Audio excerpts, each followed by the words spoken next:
भारत गौरव आचार्य श्री पुलक सागर जी गुरुदेव के प्रवचन और लेटेस्ट धार्मिक भजन व कार्यक्रम निशुल्क देखने व सुनने के लिए हमारे YouTube चैनल जीन शरणम मीडिया को आज ही सब्सक्राइब करें और सबसे पहले देखने के लिए बेल आइकन पर क्लिक जरूर करें। एक बात बताओ, आपके हाथ में कंकड़ पत्थर है और कहीं हीरा पड़ा है और हीरा आपको दिख जाए तो कंकड़ पत्थर छोड़ना पड़ते हैं या छूट जाते हैं? विचार करिए।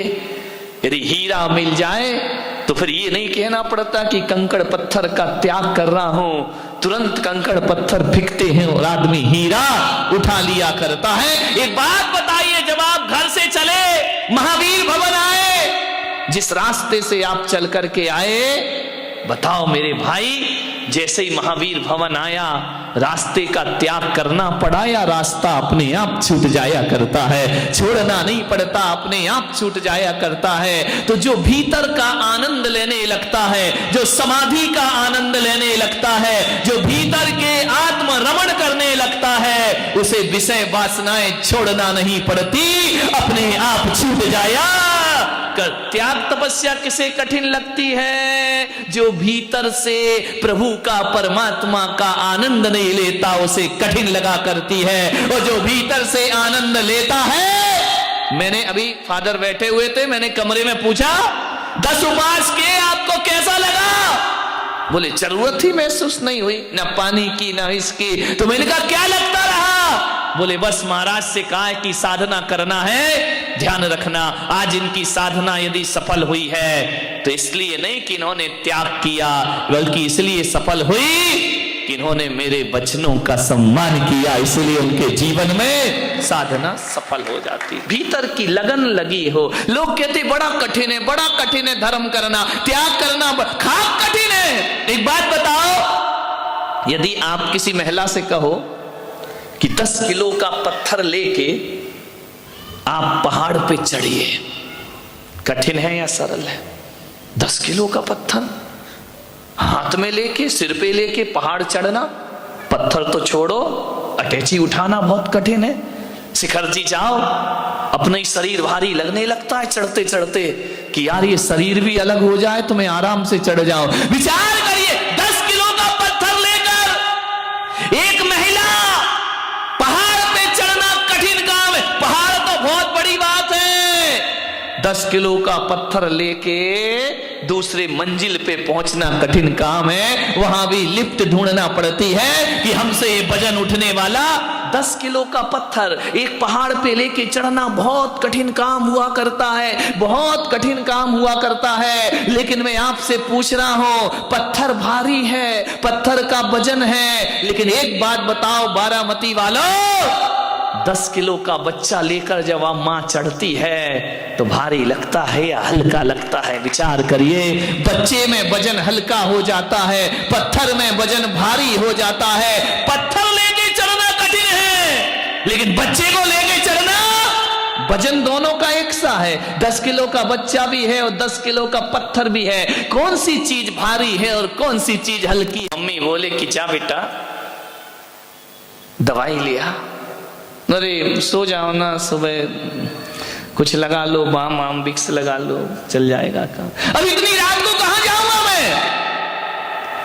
चला जा, देख मेरी तबीयत खराब है। अरे सो जाओ मम्मी, सुबह ले आऊंगा, इतनी भी खराब नहीं है, सो मैं नहीं जा सकता, मैं थक गया हूं, मेरे से कुछ नहीं होगा। ध्यान रखना, एक माँ की दवा लाना है।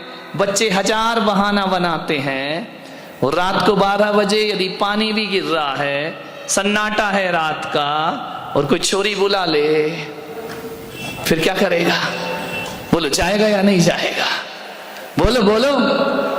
अरे बुजुर्गों तुम भी बताओ यार, तुम सब कर चुके हो ये कर्म, बच्चों की तरफ काहे को देख रहे हो? ध्यान रखना, जाएगा या नहीं जाएगा? रात को 12 बजे मिलने जाएगा, मम्मी कहेगी मत जा बेटा रात में, मम्मी बहुत जरूरी काम, मुझे जाना, झूठ बोलेगा लेकिन जाएगा। ध्यान रखना, तब पानी नहीं दिखता, तब रात नहीं दिखती, तब नींद नहीं दिखता। मानने कहने का अर्थ इतना ही है, जुड़ाव होना चाहिए।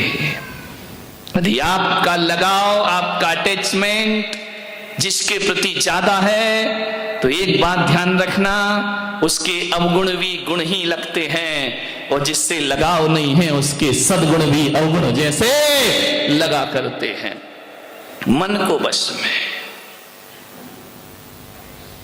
एक बात याद आती है, छत्रपति शिवाजी इस महाराष्ट्र के हुए महान योद्धा, अद्भुत शौर्य था उनके पास। शिवाजी महाराज, ध्यान रखना, हिंदुत्व में प्राण फूंक दी जिन्होंने, भारत के स्वाभिमान को शौर्य प्रदान कर दिया जिन्होंने, ध्यान रखना। वो राजा, वो छत्रपति शिवा एक दिन किसी स्थान पर रुके थे, रात्रि में विश्राम कर रहे थे कि कोई एक बहुत सुंदरी रूप लावण्य की धनी खिड़की से उनके कमरे में आ गई। उसने शिवा को देखा, आसक्त हो गई शिवा पर। इतना शौर्य, इतना पौरुष जिसके अंदर हो, इतना स्वाभिमान हो। शिवा जी रात में उठे, उन्होंने कहा तुम यहां कैसे आई, और इतनी रात में तुम्हारा आना उचित नहीं है मेरे कक्ष में, अभी यहां से निकल जाओ। उस महिला ने कहा मैं जा नहीं सकती हूं, मैं बड़ी मुश्किल से तो आई हूं। शिवा ने कहा क्या कहना चाहती हो? बोले मैं तुम पे आसक्त हूं, मैं तुमसे आसक्त हूं, तुम्हारा आलिंगन चाहिए। शिवा ने कहा क्या कह रही हो तुम? बोले शिवा मैं तुम पर मोहित हूं, तुम्हारी कायल हूं, तुम्हारे कृत्यों की प्रशंसक हूं, मैं तुमसे प्रभावित हूं। क्या चाहती हो?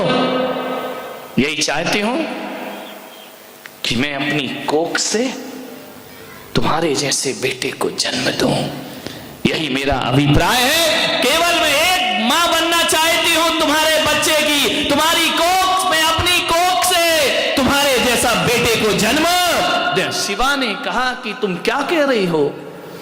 मेरे माध्यम से तुम्हारी कोख में औलाद मेरे जैसी हो? मां जरा ये तो बता, कोई जरूरी थोड़ी है कि महापुरुषों के घर में महापुरुष ही जन्म लेते हों। कोई जरूरी नहीं है कि निकृष्ट घर में महापुरुषों का जन्म ना होता हो। एक बात याद कर, तुझे मेरे जैसा पुत्र चाहिए? हाँ शिवा, मुझे तुम्हारे जैसा पुत्र चाहिए। तो इसके लिए इतना इंतजार क्यों करना? बड़ी आनंदित हुई, प्रसन्न हो गई कि शिवा तैयार। शिवाजी ने कहा कि ठहरो, इतनी देर इंतजार क्यों करना? 9 महीने तू गर्भ में पालेगी, बड़ा करेगी, जन्म देगी, पुत्र की जगह पुत्री हो गई तो भी बोली चलेगा, पुत्री भी चलेगी, लेकिन वीर होना चाहिए, वीरांगना होना चाहिए। शिवा ने कहा इतना इंतजार मत कर। और शिवाजी उठे अपनी सैया से और उसने कहा कि तेरा एक ही स्वप्न है ना कि मेरे जैसे पुत्र की मां बनना? तो शिवा ने उसके चरण पकड़े, बोले आज से तू मेरी मां और मैं तेरा पुत्र हूं। इसके लिए इतना लंबा कुछ करने की कोई जरूरत नहीं। आज से तू मुझे अपना पुत्र मान और मैं तुझे अपनी मां का दर्जा दिया करता हूं। मांगेला सोचना। सुखदेव जी महाराज, कथा आती है भागवत में, श्रीमद्, चले जा रहे थे रास्ते से, और जैसे ही रास्ते से गुजरे तो सुखदेव जी महाराज और उनके गुरु आगे आगे निकले। तालाब में, सरोवर में महिलाएं स्नान कर रही थी, और जैसे ही 80 साल के गुरु निकले, महिलाओं ने अपने वस्त्र उठाए, तैर कर आई घाट पर, वस्त्र अपने तन को ढक लिया वस्त्रों से। गुरु निकल गए, पीछे पीछे 22 साल के यौवन को धारण किए सुखदेव जी महाराज निकले सुखदेव। महिलाएं स्नान करती रहीं, उन्होंने ना वस्त्र उठाए, ना उन्हें शर्म आई, ना उन्हें लाज आई। पूछा गया कि 80 साल के बूढ़े गुजरे तो तुमने वस्त्रों से शरीर को ढक लिया, और सुखदेव महाराज गुजरे 20 साल 22 साल का जवान, तो तुमने वस्त्र नहीं ढके। मालूम है उन महिलाओं ने कहा कि 80 साल के बूढ़े जब गुजरे तो उनकी आंखों पे पर्दा नहीं था, इसलिए हमने पर्दा कर लिया, और 22 साल का जब सुखदेव गुजरता है उसकी आंख में पर्दे थे, हमें पर्दा करने की कोई आवश्यकता और कोई जरूरत ना पड़ी। यदि वो नैनों के पर्दे डाल लेते तो हमें पर्दे उठाने की जरूरत। एक आदमी आया, बोले महाराज आप नग्न रहते हैं, आप दिगंबर हैं, आप कपड़ा नहीं पहनते हैं, ये अच्छा नहीं लगता है। मैंने कहा कौन कहता हम कपड़े नहीं पहनते? मैं कपड़े नहीं पहना हूं, पहना हूं मेरे भाई। कौन कहता कपड़े नहीं पहना? तुम्हारे कपड़े तो धागों से बनते हैं, तुम्हारे कपड़े किसी मील में बना करते हैं। ध्यान रखना, हम नंगे नहीं हैं। लोग कहते हैं कि जैन मुनि नंगा होता है, जैन मुनि नंगा नहीं होता। ये भेष जो हमारा है ये भेष नहीं है, ये नग्नता कोई भेष नहीं है, और न हम नंगे हैं। नंगे तो वो होते हैं जिनके वस्त्र के बाद भी वासना जिसके अंदर होती है, वो नंगे हुआ करते हैं मेरे भाई। ध्यान रखना, हम नंगे थोड़ी, और ये हमारा कोई भेष थोड़ी है, ये दिगंबर भेष नहीं है मेरे भाई।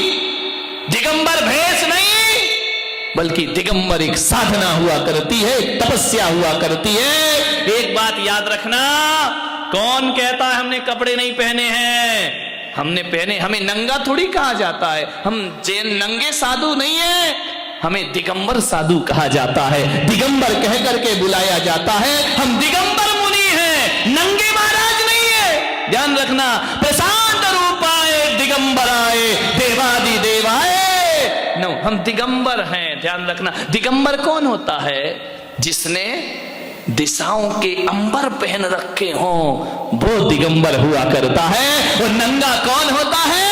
जिसके पास कोई अंबर नहीं हुआ करता है। ध्यान, हमारे पास तो अंबर है ना, किसी के पास श्वेत अंबर है तो श्वेतांबर हो गया, किसी के पास पीला अंबर है पीतांबर हो गया, किसी के पास लाल अंबर है रक्तांबर हो गया, और दिगंबरों के पास दिशाओं के अंबर है, इसलिए वो दिगंबर हैं जिनमें नंगपन हुआ करता है।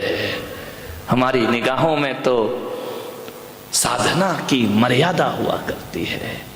एक बात याद रखना, जो कपड़े कमरे में बंद होके उतारे जाते हैं वो वासना होती है, और जो कपड़े भरी समाज में उतारे जाते हैं वो साधना हुआ करती है। ये साधना है मानने में। एक बात बताओ, जब एक तो तुम छोटे थे, बहुत छोटे, बहुत छोटे, ये धवल सेठ की लड़की से भी छोटे है ना, वो मेरी कट्टर शिष्य है बारामती में। ध्यान रखना, और कोई हो या नहीं हो, वो बहुत कट्टर है, चुटकी। ध्यान रखना, ये छोटे छोटे, जब आप छोटे थे, एक बात बताइए, आप नंगे नहीं घूमे? बोलो, घूमे या नहीं घूमे? घूमे हो ना छोटे में? फादर नंगे रहे छोटे में, क्यों थे? उस समय बुरा क्यों नहीं लगता था? और उस समय जो तुम्हें देखता था उसे बुरा लगता था क्या? नहीं लगता था। क्यों? क्यों नहीं लगता था?